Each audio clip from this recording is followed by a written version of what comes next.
Senator Clinton. David Vitter joins the filibuster on minimum wage. That's right, America. Guess what? David Vitter does not believe that you deserve a raise.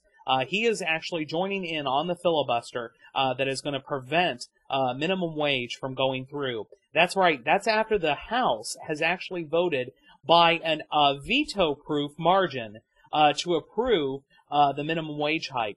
And it's unbelievable to me that David Vitter would go this far.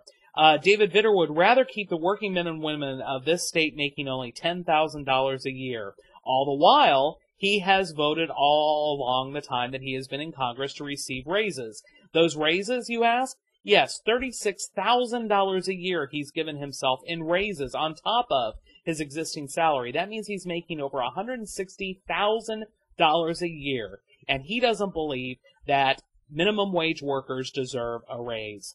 Unbelievable to me that he would join in this and make more and more people suffer even longer. You know, it's been over 10 years since the workers of this country have received a raise in the minimum rate. It's unbelievable. David Vitter is actually even going against the popular polls here in the state and going against all of the people. It's unbelievable to me when over 70% of the latest poll that I saw here in Louisiana, 70% of the individuals here in Louisiana believe that there should be, that it's high past time for a raise to minimum wage, and David Vitter is going against them. Again, Senator Vitter, just a reminder, we'll be back in 3 years when you're running for your seat for another term. We'll be reminding all of the voters in this area about this. We urge you to call the senator's office and let him know that you are not happy. Imagine if 70% of the state picked up the phone and clogged the senator's phone lines and demanded that he vote the right way to pass a clean minimum wage bill through. You know, him and his cronies actually tried to pass a minimum wage increase in the last Congress. But what was the cost, you might ask? Well, the cost was that all of the Paris Hiltons of the world don't have to pay taxes. Unbelievable. Unbelievable that they would hold hostage minimum wage and minimum wage workers so that Paris Hilton could get a tax cut. Guess it shows where their priorities are. Scooter Libby is on trial, and the trial actually begins. That's right, Scooter Libby's trial began last week, and there's definitely a lot of information that's already coming out of the trial. The special prosecutor, Patrick Fitzgerald, alleges that Libby wiped out a document from Cheney telling him to out CIA operative Valerie Plame, the wife of former Ambassador Joe Wilson. If this is true, it would definitely prove the obstruction of justice charge that is currently being leveled against him. Here's a quick synopsis of the trial thus far. Yeah, Kimball, what the defense is now arguing is they're suggesting that that Karl Rove was essentially the victim that Scooter Libby was the victim of Karl Rove and Karl Rove supporters in the White House, who they, according to Scooter Libby, they're alleging that Rove supporters in the White House were essentially blaming Scooter Libby for these leaks and blaming him unfairly. So what's happening now is Karl Rove, of course, was under investigation, not charged. Part of the Libby defense now appears to be that they're going to blame Karl Rove and internal divisions for essentially sending information out there about Libby that they say was not true. In the opening argument, Prosecutor Fitzgerald talked about a note that Vice President Cheney had written to Scooter Libby earlier that summer. And Fitzgerald said that Libby had wiped out that note from the Vice President before the FBI interview. Okay, now David, would it be fair to ask the question then, if Vice President Cheney was involved, if this is true as he's claiming, should Cheney not have been charged as an unindicted co-conspirator? Well, that's a big question that a lot of legal experts have raised because, again, the prosecutors say the evidence in this case is going to show that Vice President Cheney was the very first to give information to Scooter Libby about the Wilsons, and that on the day that Scooter Libby provided information about the Wilsons to a reporter, that Vice President Cheney actually wrote out how Scooter Libby should have that conversation. So it may raise a lot of questions about why wasn't the Vice President either facing some sort of charge, or why wasn't there more pressure on him? So with this information coming out, the new question is, is his former boss, Vice President Dick Cheney, will he be forced to resign? NBC's Norah O'Donnell poses this question to Andy Card, former Chief of Staff to George W. Bush, and Leon Panetta, former Chief of Staff of the Clinton administration. Take a look. Andy Card, you were in the White House when this happened. These are pretty stunning details, and let me just update our viewers and you about them. One, according to Scooter Libby's own lawyer today, Scooter Libby had a conversation with Vice President Cheney and said, they're trying to set me up. They want me to be the sacrificial lamb. I will not be sacrificed so Karl Rove can be protected. Was that what was going inside the White House, that they were trying to protect, you were trying to protect the president, Karl Rove? I'm certainly not going to comment about this case that's going on. These are opening comments by the lawyers from both sides, and I think we just let the court trial happen as it does, and I won't be commenting about it. I have cooperated, and I'll continue to cooperate, but I'm not going to comment. One of the stunning things that we're learning today is we know somewhat of Vice President Cheney's involvement, but in July 2003, Cheney dictated a statement for Libby to give to reporter Matt Cooper. In September 2003, Cheney wrote a note urging Press Secretary Scott McClellan to completely clear Scooter Libby in press reports. This suggests a much deeper involvement by the Vice President than previously known. I suggest we just allow the trial to go forward and pay attention to it. Again, this is the early stages. This is opening comments by people who are not witnesses. They're just lawyers trying to set the stage for the arguments that will be presented to the jury. Leon Panetta, you were Bill Clinton's chief of staff, and Bill Clinton had some scandals he had to deal with as well. Let me just sort of ask, given what we've just talked about with Andy Card, how do you deal with that in the White House, and do you think Cheney can survive this? Well, I'm going to rely on Andy Card's judgment as to whether or not he can survive, because Andy was there. But obviously, anytime this kind of trial is going on, it's not very pleasant for the White House, because it's going to divert their attention from the issues that they're confronting, and they're going to constantly face questions about Cheney's role and Karl Rove's role, and it's going to make it that much more difficult. You know, I suppose that only time will tell, but it definitely appears that we're starting to see past the tip of the iceberg, and it doesn't look good for the Bush administration, and especially troubling for Vice President Dick Cheney. One thing to think of, if the Vice President were to resign, the question becomes, who could the President nominate to take his place that could get enough votes in the House of Representatives to be confirmed as the Vice President? I don't know of really anyone that the Bush administration would like. Surely not Condi Rice. That's for darn sure. So then the question is, if the Vice President is forced to resign, or worse yet, charges are brought against him, the question then becomes, if he can't get someone to confirm, Bush won't like that at all, because that means that next in line to the presidency would be Speaker Nancy Pelosi. Definitely something to keep your eye out on. Bush would definitely not allow this position to go unfilled because of the next in line being Nancy Pelosi. I can guarantee you he's not going to like that. Now we're going to take a very quick break, but when we come back, we're going to have more coverage of our State of the Union and the Democratic response. We'll be right back. This week in history. In 1998, in Birmingham, Alabama, a bomb explodes at an abortion clinic, killing one and severely wounding another. Serial bomber Eric Robert Rudolph is suspected as the culprit. In 2006, ABC News co-anchor Bob Woodruff and his cameraman Doug Vogt are severely injured in Iraq following a car blast. In 1835, a mentally ill man named Richard Lawrence attempts to assassinate President Andrew Jackson in the United States Capitol, the first assassination attempt against a president. Both of Lawrence's pistols misfire, and Jackson proceeds to beat his would-be assassin with his cane. In 2002, a large section of the Antarctic Larsen ice shelf begins disintegrating, eventually consuming about 1,254 miles over a 35-day period. In 1960, 4 black students stage a sit-in at a lunch counter in Greensboro, North Carolina. In 2003, Space Shuttle Columbia disintegrates during re-entry into the Earth's atmosphere, killing 7 astronauts. In 2004, Janet Jackson exposes her breast on American television during the halftime show of the Super Bowl, prompting the Nipplegate controversy. In 1790, the U.S. Supreme Court convenes for the first time after an unsuccessful attempt on February 1st. In 1990, apartheid. In South Africa, President F.W. de Klerk allows the African National Congress to legally function again and promises to set Nelson Mandela free. In 1870, the 15th Amendment to the United States Constitution ratified grants voting rights regardless of race. In 1959, the day the music died, a plane crash killed rock and roll performers Buddy Holly, Ritchie Valens, and the Big Bopper.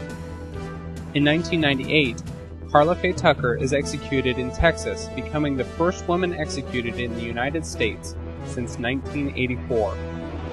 In 1974, John Murtha becomes the first Vietnam War veteran elected to the Congress of the United States. In 2003, U.S. planned to invade Iraq. Colin Powell addresses the UN Security Council on Iraq. Celebrating birthdays this week: Ann Jillian, Oprah Winfrey, Greg Louganis, Heather Graham, Sarah Gilbert, Gene Hackman, Vanessa Redgrave, Dick Cheney, Charles Dutton, Christian Bale, Richard Gephardt, Anthony LaPaglia, Minnie Driver, Portia de Rossi, Justin Timberlake, Sherman Helmsley, Lisa Marie Presley, Elaine Stritch, Liz Smith, Farrah Fawcett, Brent Spiner, Christy Brinkley, Shakira, Blythe Danner, Morgan Fairchild, Nathan Lane, Natalie Imbruglia. This has been a look back at history for January 29th through February 5th.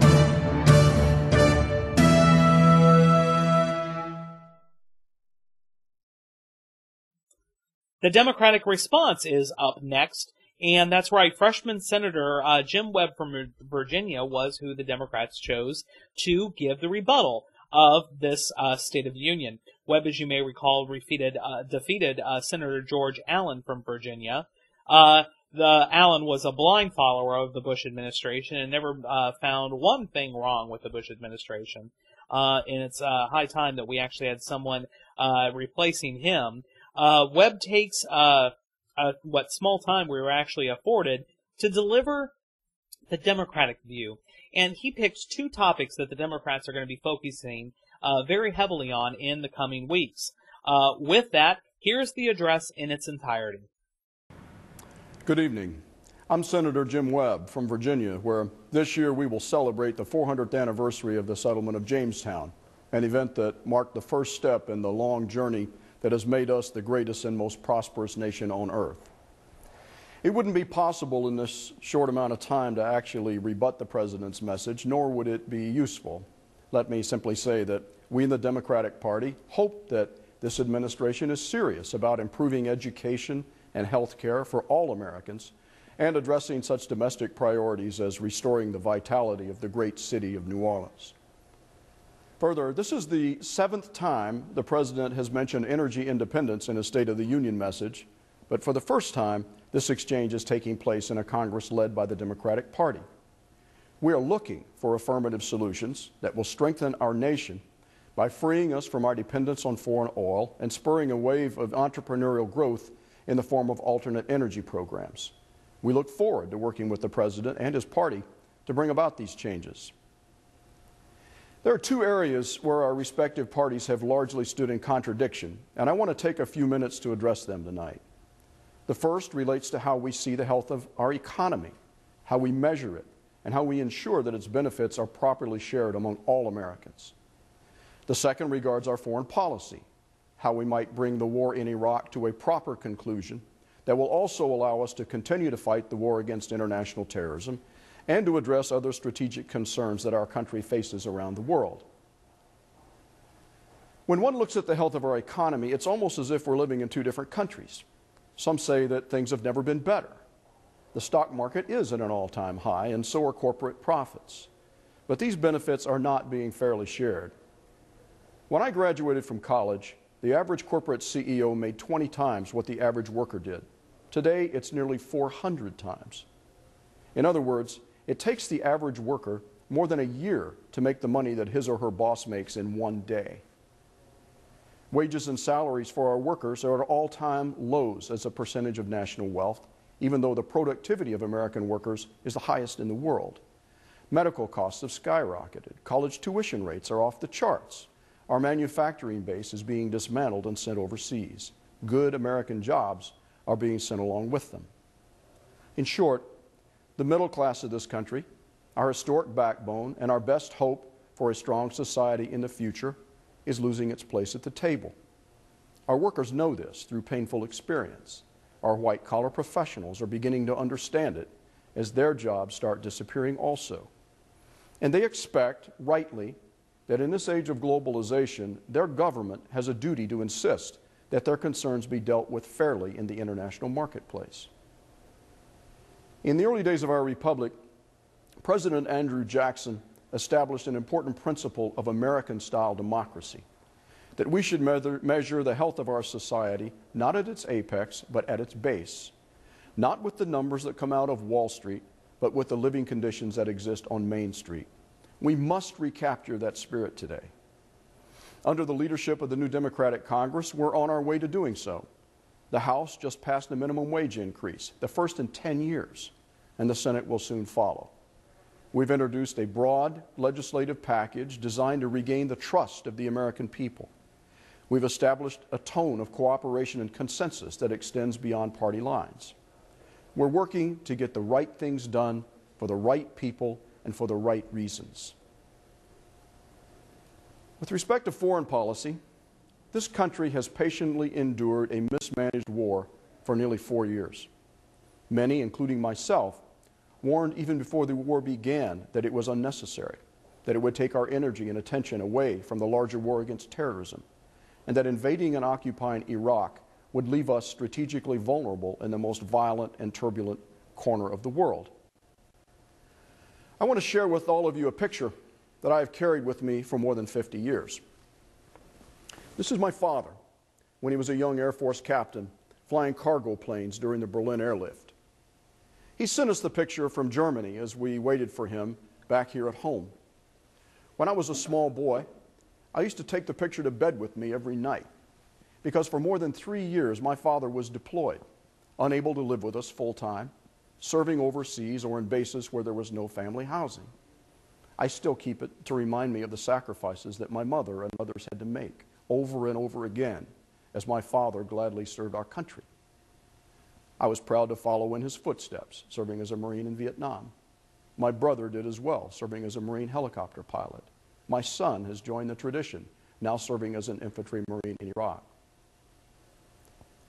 Like so many other Americans today and throughout our history, we served and have served not for political reasons, but because we love our country.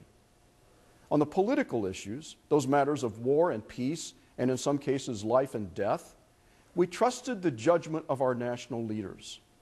We hoped that they would be right, that they would measure with accuracy the value of our lives against the enormity of the national interest that might call upon us to go into harm's way. We owed them our loyalty as Americans, and we gave it. But they owed us sound judgment, clear thinking, concern for our welfare, a guarantee that the threat to our country was equal to the price we might be called upon to pay in defending it. The President took us into this war recklessly. He disregarded warnings from the National Security Advisor during the first Gulf War, the Chief of Staff of the Army, 2 former commanding generals of Central Command whose jurisdiction includes Iraq, the Director of Operations on the Joint Chiefs of Staff, and many, many others with great integrity and long experience in national security affairs. We are now, as a nation, held hostage to the predictable and predicted disarray that has followed. The war's costs to our nation have been staggering financially, the damage to our reputation around the world, the lost opportunities to defeat the forces of international terrorism, and especially the precious blood of our citizens who stepped forward to serve. The majority of the nation no longer supports this war, the way this war is being fought, nor does the majority of our military, nor does the majority of Congress. We need a new direction. Not one step back from the war against international terrorism, not a precipitous withdrawal that ignores the possibility of further chaos, but an immediate shift towards strong, regionally based diplomacy, a policy that takes our soldiers off the streets of Iraq cities, and a formula that will in short order allow our combat forces to leave Iraq. On both of these vital issues, our economy and our national security, it falls upon those of us in elected office to take action. Regarding the economic imbalance in our country, I'm reminded of the situation President Theodore Roosevelt faced in the early days of the 20th century. America was then, as now, drifting apart along class lines. The so-called robber barons were unapologetically raking in a huge percentage of the national wealth. The dispossessed workers at the bottom were threatening revolt. Roosevelt spoke strongly against these divisions. He told his fellow Republicans that they must set themselves, quote, as resolutely against improper corporate influence on the one hand as against demagogy and mob rule on the other. And he did something about it. As I look at Iraq, I recall the words of former General and soon-to-be President Dwight Eisenhower during the dark days of the Korean War, which had fallen to a bloody stalemate. When comes the end? Asked the general who had commanded our forces in Europe during World War II. And as soon as he became president, he brought the Korean War to an end. These presidents took the right kind of action for the benefit of the American people and for the health of our relations around the world. Tonight, we're calling on this president to take similar action in both areas. If he does, we will join him. If he does not, we will be showing him the way. Thank you for listening, and God bless America. Congratulations, Senator Webb. You did an outstanding job in the short time that you were given to outline two of the key principles that Democrats will be working on and what we expect to see from this administration. I can think of a few other senators, that's for darn sure, that have the right to stand forward and to talk so forcefully on where we should be going. And I'm very glad to see so many of the senators now standing up and saying, no more, enough.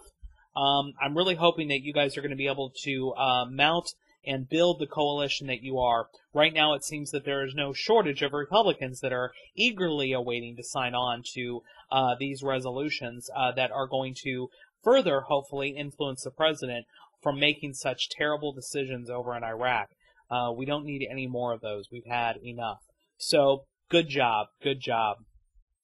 And finally, in our clip of the week, Jon Stewart takes a look at the President's State of the Union. It speaks for itself, as only Jon Stewart and The Daily Show can do. Take a look. Let's get right to it. The scene! The House chamber, where members of both houses of Congress could hardly wait for the speech to start, so it could end. So they could leave and head down to Lobby McGee's, where committee chairs drink free. Okay. But for some reason, the usual seating chart had changed. What are you, Hastert's wife? What are you doing here? What are you? The meeting was awkward, and unfortunately there were 20 more minutes for them to kill before the president arrived. So the priest says, well, how do you get it into the donut? No, nurse, I said prick the boil. If you think I'm going to gargle with that after she's put her ass in it. And then, mercifully, the President of the United States. Hey there. Hey, Tex. Sport. Champ. What's up, Cookie? Gray guy. Hey, Kisser. What's up, Whitey? Super Whitey. Clambone. Whiskers. Good to see you. Happy Meal. Nissan. Altima. T-Weed. Hoops. There you are. Delicious. Nice to see you. Hey, speed it up. I'm dying over here. Come on. I can't. Hey there, Metals. What's up, True Cut? Hey, Balls Man. What's up? Where you been there?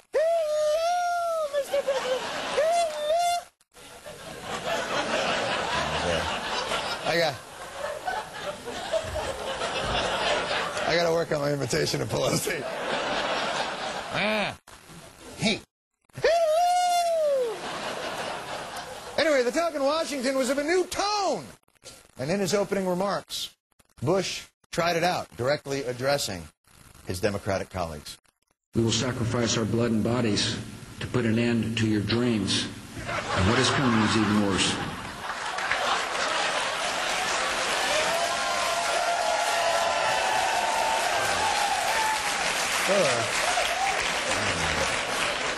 We must balance the federal budget to confront the serious challenge of global climate change. Reduce gasoline usage in the United States by 20%, making health care affordable for more Americans.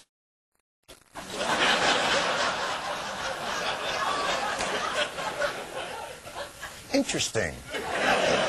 He appears to be contradicting everything he stands for. Wait! I recognize this tactic. It could work. I've seen it before. If every instinct you have is wrong, then the opposite would have to be right. Yes. I will do the opposite. Bush might also have learned the opposite technique from our enemies. Al-Qaeda and its followers are Sunni extremists.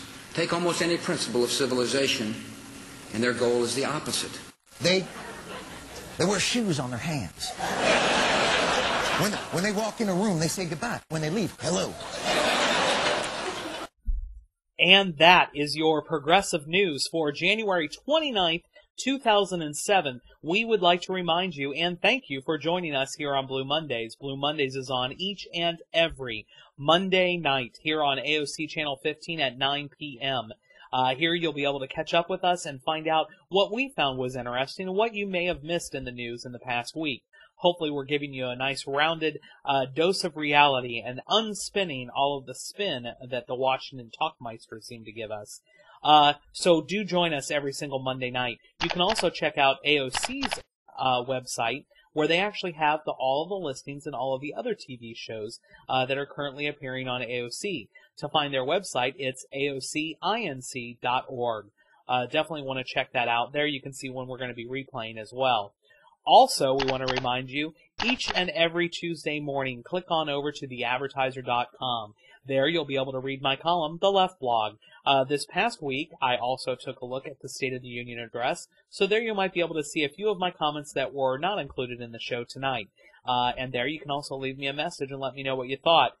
We hope that you do check that out. Also, we'd like to remind you, Democracy Now! Democracy Now! Is on each and every weekday on AOC Channel 16 at 11 a.m. and 11 p.m. There, Amy Goodman and Juan Gonzalez will take a look at the unembedded, unspun news that is truly happening.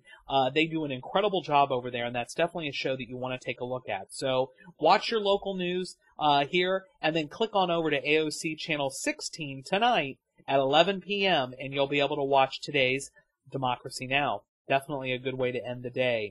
We also want to remind you that you can check out the Lafayette Democrats website at LafayetteDemocrats.org.